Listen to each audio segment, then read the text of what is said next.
Tremendous opportunity tomorrow night with Auburn and the way that they're playing. And they pose numerous challenges, as most everybody else in this league does, but especially the way they're playing, the way they're getting fouled right now, the way their offensive rebound on the ball at extremely high levels, playing extremely fast, aggressive. They're playing with great confidence. They're playing like a veteran team. I mean, they really are. They're playing like a true veteran team with a couple of younger guys sprinkled in.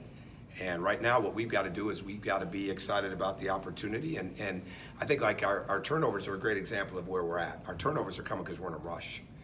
And we're playing too quick, or we're not getting our feet down, or really what I always say, you got to be committed to the spacing, which means don't creep in. Finish your cut, get behind the NBA line, be ready to step in, have good footwork. And sometimes I think we're in such a rush to make a play or such a rush to move the ball that's where our turnovers are coming. And they've got to clean up. And we've got to be the old John Wooden, be quick but don't hurry. And that's kind of what we're epitomizing right now. We're in way too much of a hurry. But we've just got to be in a situation where we're excited to be home, get our confidence inside of the game, not let our belief drop like it does at times when things don't go our way, and continue to find a way to have some type of collective leadership in the game. So we are excited for it, and at the end of the day, the whole goal with this team, whether it's a 40-minute game, a 45-minute game, a 50-minute game, whatever it is, to play as close to a complete, not mistake-free, not perfect game, but as close to a complete game as we can possibly play, because that's really, if we had to put it in a nutshell, that's what's hurt us. We've had too many stretches, whether they're bigger stretches or smaller stretches, that have hurt us when we've been right there to win a game, and we've got to be able to overcome it. You anticipate having everybody well and healthy for we've got a lot of guys right now that are we've got staff, we've got players that are dealing with illness, sickness, we've got a lot of medicine right now. So everybody got through it yesterday, but we didn't have everybody at full tilt by any stretch. So we'll see. I mean, it's unfortunately, you can take flu shots and you can still get sick, right? I mean, it's what we're dealing with, and I've got a staff of guys in there that are trying to fight it. So I anticipate it, but I mean, you never know. Is it fair to say that psychologically for your young team and for you as well, that when the team starts rallying in the second half, it's like, here we go again? Possibly, yeah. That's where leadership comes in. That's where they've got to look out and feel safe, right? And that's what we need, right? That's what we need, and we didn't have that as much last week. And some of that, in all honesty, because Anthony had a tough week. Started out with the sickness, and I'm not sure he ever really quite totally recovered from it when it came to getting the energy up, when it came to eating right, all those different things that go into it. And I think it affected his week, because he can bring a lot of confidence to your team, and he's been better. And I fully anticipate that he's going to be much better right now. But bottom line is he's also 18, as is Severe, and we're relying on those guys for a lot. But the bottom line is, that's why I keep using the term all the time, collective. There's really no way around it.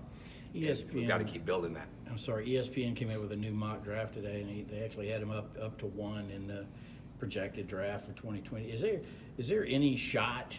Do you even verbalize, hey, maybe another year in college would help you out? And I don't read the mock drafts. I see Twitter here and there, but I haven't even read those. So no, we're focused on today and how he can be better and how he can improve and get his energy back where it's got to be, and those type of things, and play to the level that he's capable of.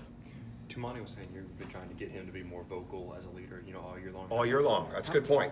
I was going to add that. You just said all year long. Right. Yes. How much of a challenge has that been, not only with him, but just with all the freshmen on this team? Well, it's been a huge challenge, especially with him, because he plays a lot of minutes, and we need that, right? We need him to verbalize the game, and we need him to call things out. We need him to play with that level of confidence. And what guys don't always understand is the more you talk, the more energy you have.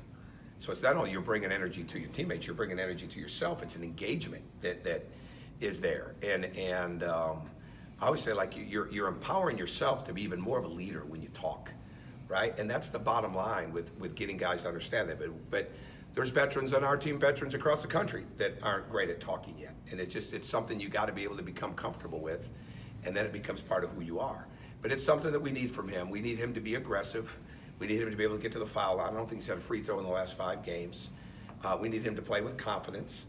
Keep being that Swiss Army knife that he is. Get him on the perimeter even more to drive and cut. And we're asking a lot of him. So he's doing a lot of really, really good things. But there's no question that talking could be something that he could be much better at for us. Tyree was talking about But kind of the conversation has been just if you just get one win, that would kind of Yeah, we just need to focus on thing playing going. well, right? Like playing in longer stretches together, talking through it, playing with confidence, not waiting for the bottom to fall out, right? And that's what happens sometimes with teams. Let's just keep playing, right? But we got to take care of the ball, right? I mean, we can have every great intention that we could possibly have, but if we don't take care of the ball better, then those become problems for us. Why does that always seem to be? First half seems good, but slowly in the second half, is that just a confidence thing? Could be trying to do too much, and like I said earlier, trying to play too quick, and trying to make something happen. You start to lose the lead, and now you think you got to make something happen rather than continuing to trust the spacing, commit to the spacing, trust the offense, those type of things. I think that's a part of it. Guys trying to make plays that aren't there, and decision making, and rather than playing with really good awareness, I think that becomes part of it.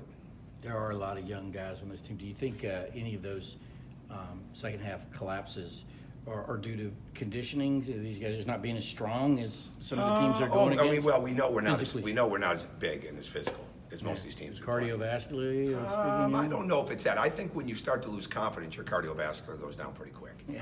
Yeah, I think when the mental is physical is 4-to-1, as they used to say, right? It's probably pretty accurate. And then you can get real fatigued. You can get fatigued when the ball's not going in. You can get fatigued when it's not going your way. You can get fatigued when you get disappointed. And I think that's why it's so hard to measure it, right? It's so hard to measure what it is. But as far as the conditioning and running and all those type of things, I don't think those things are issues. I think what happens when we're not having success makes us look a lot more fatigued than what we really are. But being able to concentrate, focus, and again, just keep the game simple. All right, the better the player you are, the more simple you keep the game. And getting guys to understand that simple passes, next pass, all those type of things are so big. Maybe one more question, two more questions. Anybody?